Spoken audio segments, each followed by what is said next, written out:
Moin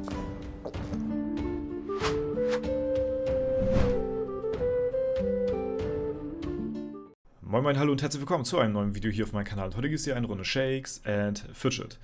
Ich denke mal, ich spreche für die meisten, dass wirklich viele auf dieses Update gewartet haben. Und zwar kamen gestern News raus zur Individualisierung bzw. ja, Avatar-Anpassung, ein bisschen mehr Customization, ein bisschen mehr Vielfalt innerhalb von Shakes and Fidget. Ja, da kam gestern ein Blog zu raus und den lesen wir uns jetzt gemeinsam durch. Extrem lange wurde das Thema schon angeschnitten, gefordert und jetzt ist es da. Wir wurden darüber schon informiert im Playa Headquarter, als wir in Hamburg gewesen sind. Und es ist auf jeden Fall ein sehr geiles Update, aber es muss auch ein paar Änderungen müssen dadurch stattfinden. Und ein bisschen von diesem OG-Faktor geht dadurch eventuell verloren, aber dadurch kann man viel mehr Customizations in dieses Game bringen. Auf jeden Fall zu der Thematik kommen wir jetzt gleich und dann werdet ihr ja sehen, was ich damit meine. Überlegung zu Avatar-Individualisierung. It's your choice, vote soon. Ja, dann sehen wir hier einmal Classic und New. Dann haben wir Shakes and Fidget daneben.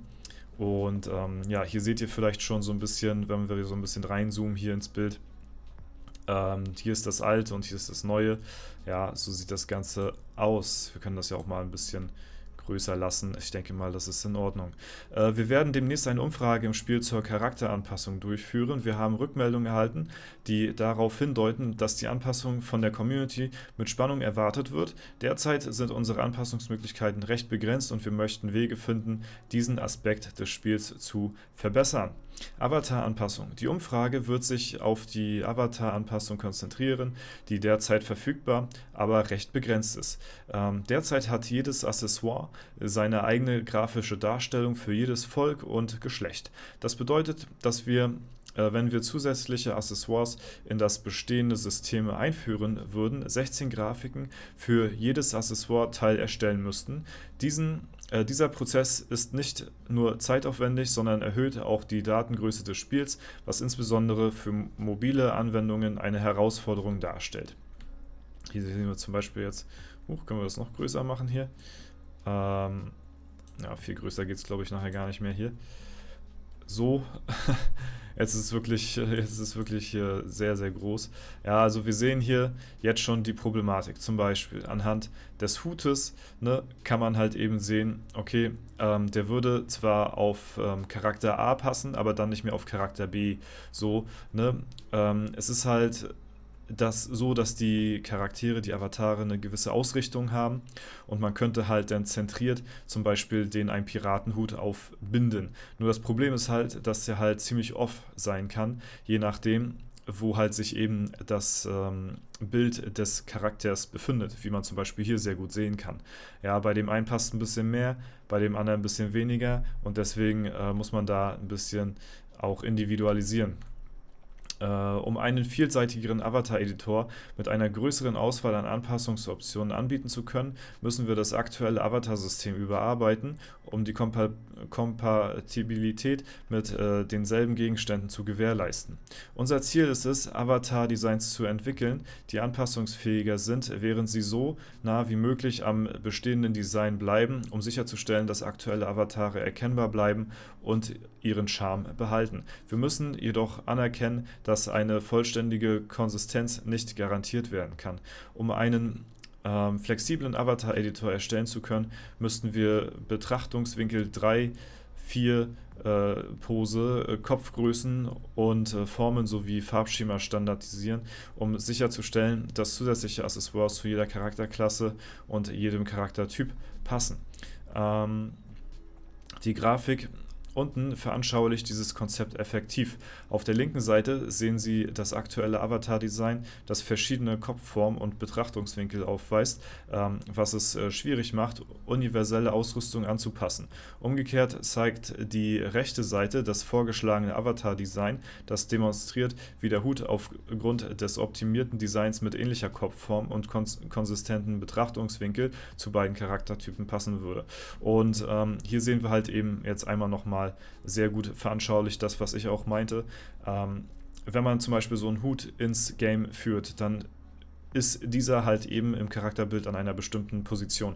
Man kann ihn halt nicht für alle 16 oder was das gewesen sind, Betrachtungswinkel, männlich, weiblich, Rasse und sowas alles individualisieren. Das würde ja komplett den Rahmen sprengen. Deswegen, wenn ein neues Goodie rauskommt und ein neuer Skin oder irgendwie ein neuer Hut jetzt in diesem Beispiel, dann müsste der halt standardisiert an einem Platz sein und die Charaktere müssten zentralisiert werden, um halt eben immer die entsprechende Passform zu haben. Wie man zum Beispiel hier links erkennt, haben wir hier den alten Goblin, ja, und rechts hätten wir jetzt quasi den neuen. Es würde quasi so aussehen, dass halt eben manche Avatare ein bisschen von ihrem ehemaligen Charme verlieren würden und das ist halt eben auch genau das, was ich meinte. Sieht man zum Beispiel hier bei der Dämonin hier unten links ganz gut. Hier sehen wir halt das alte OG-Design und rechts wäre jetzt quasi dann das neue Standardisierte. Das würde halt eben dann veranlassen, dass jegliche Skins oder jegliche Items, ne, oder was weiß ich, Hüte als Beispiel oder Ketten oder Ohrringe oder was weiß ich, was da noch alles kommt, halt eben hier standardisiert an dieser Passform halt eben einfach so hinpassen würden. Das funktioniert mit dem alten Design nicht, weil es halt eben verschiedene Betrachtungswinkel, Kopfausrichtungen, Kopfformen und alles Mögliche gibt und das geht halt mit der aktuellen Version nicht und das ist halt eben momentan das Problem gewesen, ja, warum es mit den vielen Skins beziehungsweise mit der Individualisierung ein bisschen problematisch war, weil halt alle Charaktere, alle Rassen, die ihr seht in dem Spiel, wenn wir uns mal einen neuen Charakter hier erstellen würden, ne, alles was ihr hier seht, ne, diese ganzen OG-Klassen hier, das sind alles, die haben alle verschiedene Ausrichtungen, Betrachtungswinkel, ja, und Kopfformen, so, und das gibt es halt eben auch nochmal in der weiblichen Form, ne? Und das ist halt ein Riesenaufwand, wenn man jetzt für jeden Skin und für jede Kopfform und für jede Kopfausrichtung extra an Skin entwerfen würde. Ich denke mal, das ist nachvollziehbar und deswegen ging das momentan halt eben nicht mit diesen Skins, die man ins Game integrieren möchte, so, ne? Und ja, das wurde halt eben uns bei Playa auch, als wir da gewesen sind, auch veranschaulicht. Und natürlich steht auch die Frage im Raum zum Thema OG-Faktor der bestehenden Charaktere, weil man will natürlich nicht zum Beispiel hier so krass, dass der Charme verloren geht von den alten Charakterbildern, die man kennt, ja, einzutauschen, so diesen OG-Faktor, gegen etwas Neues, was halt aber einem viel mehr Möglichkeiten aufbringt. So, ne? Man versucht immer noch, so gut es geht, den alten Charme von den Charakterbildern zu behalten und aber trotzdem was Neues zu machen, was halt ein viel mehr Möglichkeiten aufzeigt. So, ne? Und das ist halt eben jetzt das Beispiel. Beim Goblin ist ihnen das gut gelungen. Bei manchen Klassen mussten wir auch ein Veto einlegen. Da sah es einfach nur komplett goofy aus, weil ja, zum Beispiel die Augenbrauen zu weit runtergezogen sind. Das einfach nicht zu dem Charme von Shakes and Fidget passen würde. Ich weiß nicht, ob die hier noch ein Beispielbild parat haben, aber wenn ihr das seht, werdet ihr verstehen, was ich meine. Da wurde zum Beispiel vom Ork, ich weiß nicht, vielleicht kann ich das hier aufzeigen, als uns das gezeigt worden ist, da wurde vom Ork oder vom Goblin, ich weiß nicht, da wurde quasi diese Augenbrauen hier, ja, die man hier so sieht, die wurden extrem weit runtergesetzt. Also nicht die Augenbrauen, sondern die Stirn. Wir haben hier zum Beispiel so eine Stirn, die relativ nah an den Augenbrauen dran ist sozusagen. Ja? Hier sieht man das dann ganz gut. Diese Augenbrauen wären jetzt zum Beispiel hier, müsst ihr euch vorstellen, hier unten und die Stirn wäre extrem lang gezogen. Die Stirn würde noch bis zu den Augen gehen und dann fangen erst die Augen und die Augenbrauen an.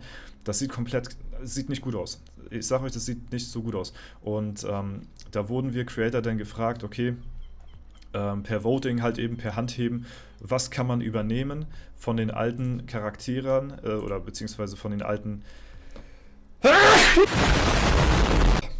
Entschuldigung. Was kann man übernehmen von den alten Charakteren, von den alten Bildern? Was würde noch so in den Charme reinpassen? Und was würde nicht mehr gut aussehen, beziehungsweise was würde so den kompletten Charme verlieren? Da wurden wir halt gefragt und dann halt per Abstimmung, je nachdem war es eigentlich relativ eindeutig, was halt eben gepasst hat und was nicht. Und ich glaube, das würde wahrscheinlich auch den Großteil der Meinung der Community auch widerspiegeln, denke ich mal. Was sind die Vorteile eines neuen Avatar-Editors?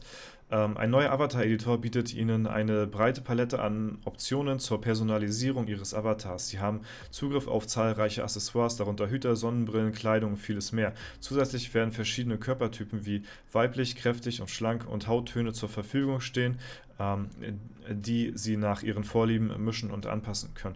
Um zu gewährleisten, dass alle Accessoires mit jedem Körpertyp und Hautton kompatibel sind, sind die zuvor genannten Anpassungen notwendig. Ein wesentlicher Vorteil dieser Änderung ist, dass Spieler die Möglichkeit hätten, Accessoires durch Gameplay freizuschalten. Zusätzlich könnten sie als Belohnung oder als Twitch-Drops präsentiert werden, was das gesamte Spielerlebnis verbessert. Ja, so würde das zum Beispiel hier dann aussehen, was man hier alles halt eben so an Skins bekommen könnte. Die Individualisierung wäre dann quasi in dem Fall grenzenlos. Wir würden etwas von dem alten OG-Charme verlieren von Shakes & Fidget und würden aber unendlich viele neue Möglichkeiten bekommen. Schreibt mir mal sehr gerne, das würde mich wirklich mal brennend interessieren, schreibt mir mal sehr gerne eure Meinung dazu in die Kommentare. Wärt ihr quasi bereit dafür, etwas OG-Charme von Shakes & Fidget einzutauschen für grenzenlose Möglichkeiten an Individualisierung? Das würde mich mal sehr interessieren, was ihr dazu sagt. Wann wird der neue Avatar-Editor verfügbar sein? Der Zeitplan für die Veröffentlichung eines neuen Avatar-Editors steht noch nicht fest. Bevor wir mit der Entwicklung dieser Funktion beginnen, möchten wir Feedback von der Community zu den vorgeschlagenen Änderungen am Avatar-Design sammeln. Unser Ziel ist es, die Individualisierung und Vielfalt zu verbessern. Wir möchten verstehen, ob Spieler dieses Update begrüßen würden oder ob sie es vorziehen, das aktuelle Design beizubehalten, wohl wissend, dass eine erweiterte Avatar-Anpassung vorerst nicht verfügbar sein wird. Sollten die Umfrageergebnisse eine positive Resonanz auf das neue Avatar-Design zeigen, werden wir die Entwicklung in enger Zusammenarbeit mit der Community beginnen. Dieser Prozess kann weitere Umfragen, Tests mit der Alpha Group und Closed Beta Tests umfassen.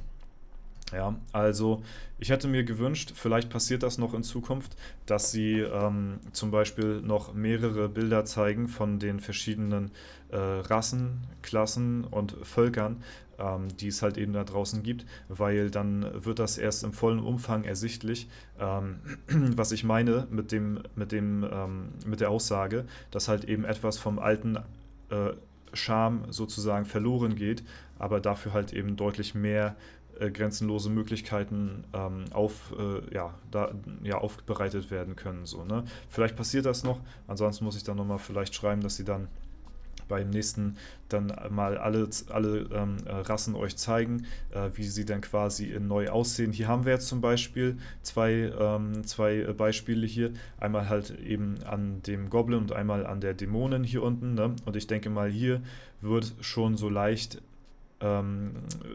erkenntlich, was ich meine mit, dass der Charme so von dem, wie man es kennt, halt vielleicht ein bisschen verloren geht. Das wäre halt das Alte und das wäre das Neue. Ja, man müsste sich ein bisschen dran gewöhnen, aber ich glaube,